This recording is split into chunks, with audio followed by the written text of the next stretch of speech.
Hey everyone, welcome back. So, I decided to kind of resurrect an old rant based on a lot of those news stories that were coming out, a couple months ago, 6 months ago. And it was about those people that would rack up like a $30,000 phone bill, and then when they got their bill, they would go to the news and say, hey, look at this, I'm obviously getting gouged here, run a story and see if we can pressure Verizon or T-Mobile or AT&T to back off of it. And these stories always got me pissed off, because I was like, I've run over my phone bill a couple of times, like it was the holidays, I wanted to talk to more people, so I got, a little excited, and boom, I'm like $50 over in overage charges on my minutes. Well, I never really asked, I never really asked the news to report that, because I was like, well, duh, it's like $50, and I screwed up. Obviously, I didn't screw up big, but I screwed up. And that's been kind of bugging me that people do that, because, you signed your contract. If you didn't read it, well, that's too bad.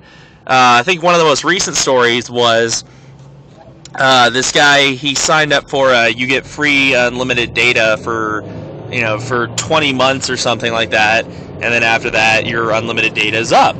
Well, so him and his son had been using their phone to tether it to their computer, so they basically got free home internet. Well, of course, at the end of the 20 months or 2 years or whatever it was, they forget, and they, instead of signing up for a contract, a data plan on their contract, they just keep using it. Well, all of a sudden, when you're, downloading movies and you start paying by the kilobyte, that racks up really quick, and so they wound up with like $25,000 or $30,000 worth of bills. And of course, enough pressure got put on Verizon, and Verizon had to back off the guy's bill a bit. And I think that's bullshit, personally. Verizon gives you options in place. You can actually go to your phone company's website or call customer service, and you can actually tell them, I want you to send me a warning when I get close to exceeding my minutes. Or, I want you guys to cut me off if I spend $100 extra in data plan.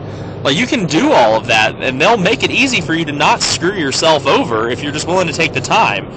And so it's why should these guys get a free pass? What's the dollar amount where you can screw yourself into a hole, but because you screwed yourself in so deep, it's not your responsibility anymore? And I just think that's kind of a bummer that, it's come to that where you don't have to pay off your debts. And for everyone who hates high phone bills and overage costs, it's those kind of people that are screwing it over for us. That guy didn't pay the $20,000. Verizon had to cut him back a lot of it. And that means that they just pass the costs on to someone else. So it's not only am I pissed off that the world we live in lets you get out of your responsibilities like that, but that I have to pay for it as a response to that. I just think that's BS. So that's my thoughts on it. If you have any thoughts, comment below. Thanks.